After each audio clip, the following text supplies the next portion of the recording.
I don't believe is to run around and say, hey everybody, look at me, I'm a transsexual. I don't believe that a trans person can be happy living a lie because I tried. Neither one of my husbands, frankly, would have married me if they had known.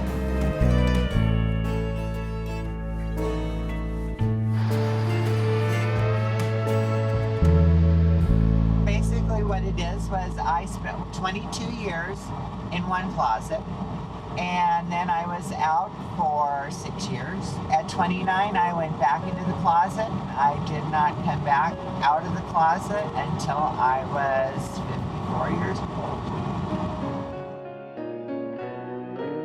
It was while I was in the Navy SEAL band station in New Orleans that I met my first gay people and found out about drag shows. I didn't know that those existed. I mean, I'd always known that I wanted to be a girl, but I thought that wanting to be a girl was what made me gay. I did not understand the whole transgender thing. I was invited to go to a bar called the Post Office where they had drag shows, and that was where I did my first drag show. And I looked so convincing that everybody thought I was a fag hag.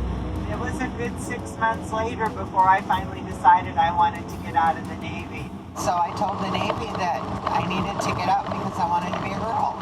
About 2 weeks later, I got called in to see the commanding officer. He said he was very disappointed in me. He was planning on giving me a dishonorable discharge. And I said, all due respect, sir, I don't deserve a dishonorable discharge. I have not done anything dishonorable.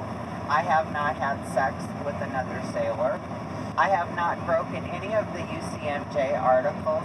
I came to you guys telling you that I was gay, that I wanted to be a woman. You did not catch me doing anything I wasn't supposed to be. Why do I not get an honorable discharge?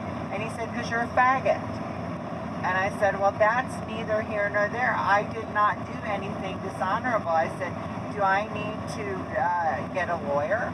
3 days later, at the band room, my discharge papers showed up. General discharge under honorable conditions. Once my discharge papers I was off the base that day. I got drunk that night. One of the few times in my life I've ever gotten drunk. I was 22 years old.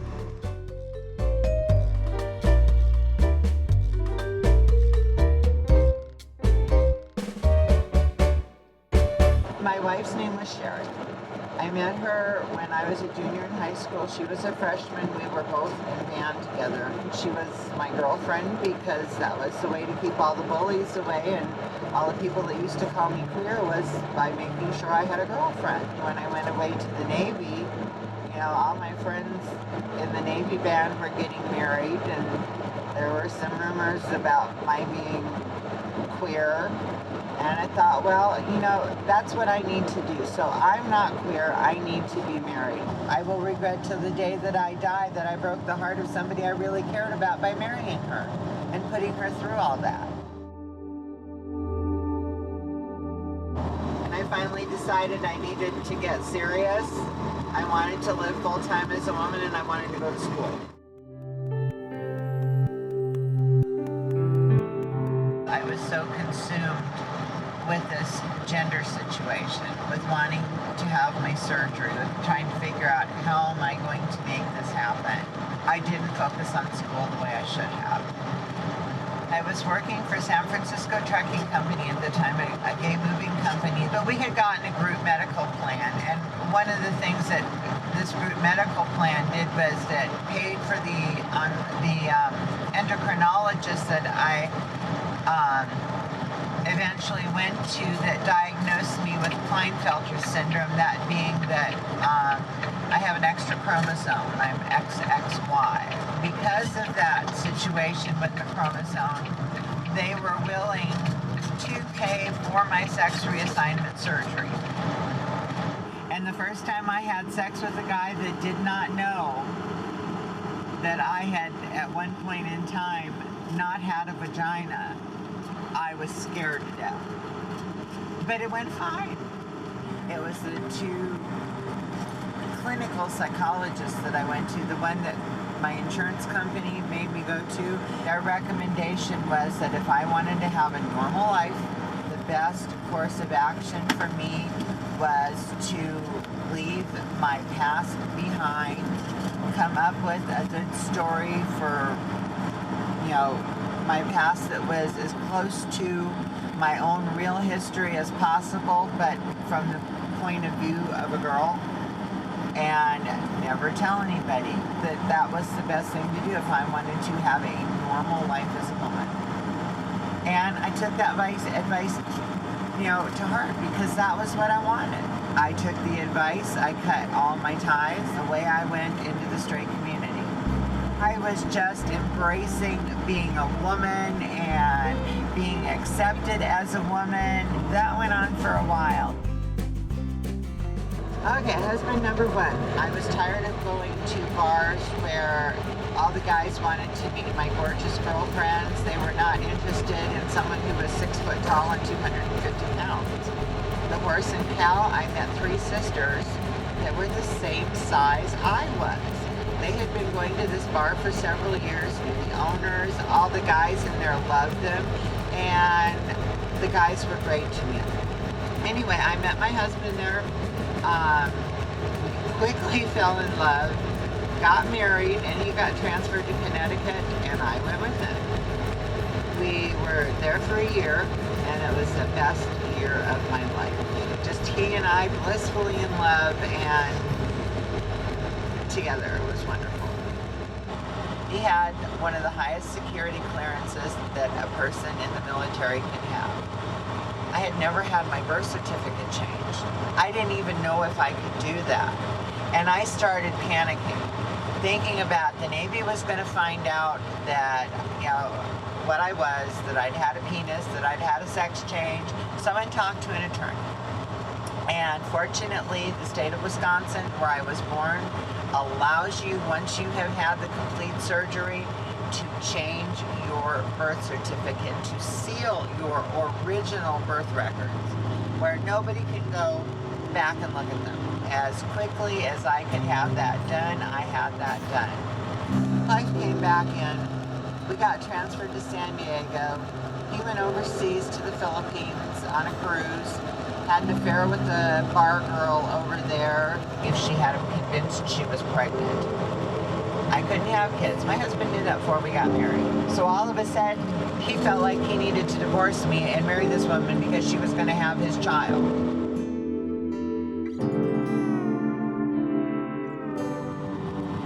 Well, then we step up to husband number 2.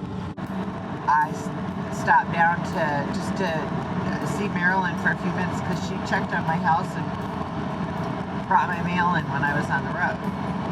And she talked me into staying, and there were these 2 guys playing pool. William was one of them. She introduced me to him.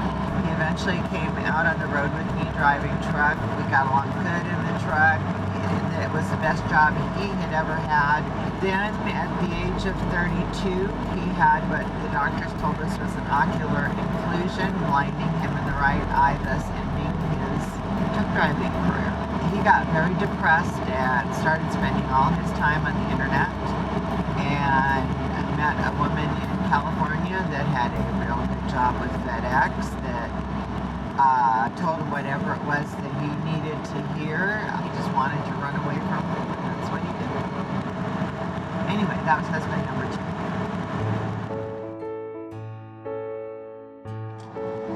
But even as my life went on, because once that started, once that seed of the secret germinated in my psyche, it never ever left me.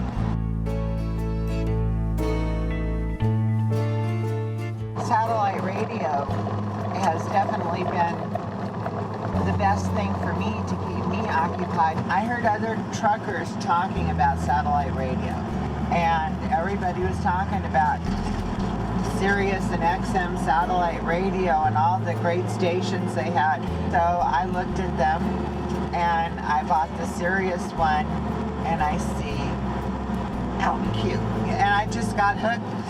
friend of mine, another OutQ listener, low here, you know, you need to come back out. She says, and I said, well, what do you mean come back out? I said, you know, I came out a long time ago. And she says, yeah, but you went back in. And I didn't really understand that till she pointed out to me.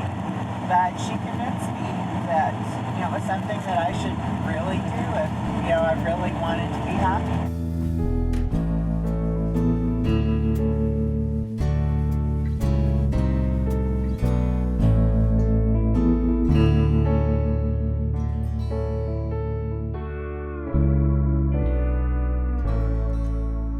Well, I have discovered that when you have a secret, you can't have a quote-unquote normal life. You know, it fucks with your self-esteem. It fucks with your identity. It screws up every relationship that you could possibly have. Because the only way any kind of a truly close relationship works is you have to have trust. If you don't have that basic building block of trust, any kind of relationship is going to fail. And I have a history in my life of many failed relationships. I was fortunate that, you know, when I made the decision to come out to my closest friends, that they loved me enough that I didn't lose them. It's not a way for somebody to live. It truly is not a way to have quality of life, because no matter what you do, no matter what you achieve, no matter how much you think somebody loves you, there is always that niggling feeling in the back of your mind. Somebody's going to find out and my whole life is going to explode. The second time I came out, I knew what I was doing. I knew that what the community was all about. I understood the significance for my own personal freedom, for my own story to be told that could actually help other trans people. You know, I knew what I was doing coming out. I've not regretted it a second since. I will go to my grave not regretting it.